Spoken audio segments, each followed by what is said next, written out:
Здравейте, аз съм Сияна и участвам в конкурса Аз ценя храната. Уча в професионална гимназия по селско стопанство и туризъм и съм 8 клас.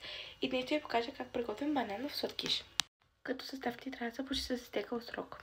Нужните продукти са ни 2 банана, бак пулвер, ванилия, половин чаша олио, 1 чайна чаша захар, 1 чайна чаша брашно, 3 яйчица, миксер и купа.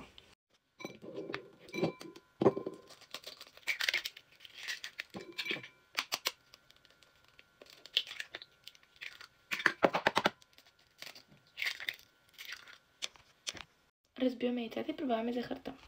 Разбих яйцата и прибавяме захарта. След като се разбием захарта, прибавяме половин чаша олио. След като сме разбили продуктите, които показах преди малко, към брашното прибавяме едно пакетче бак пулвер. Към готовата смес прибавяме брашното.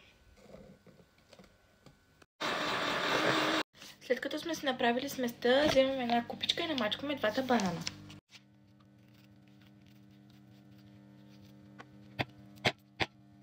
Включила съм си фурната на 180 градуса на горен рултан да загрява. Свилица е малко по-трудно, затова ще си го пасирам.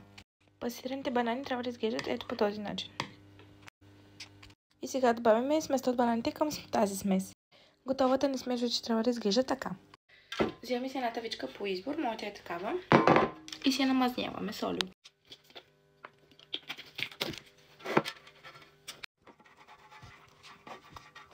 Поръсих с брашно и сега изсипвам сместа. Сложихме сместа и сега се глаждаме. Сега слагаме тавичката във фурната. Нашия сладкиш ще е готов до 20-30 минутки и ще ви го покажа готовия резултат. Ето го е крайният резултат.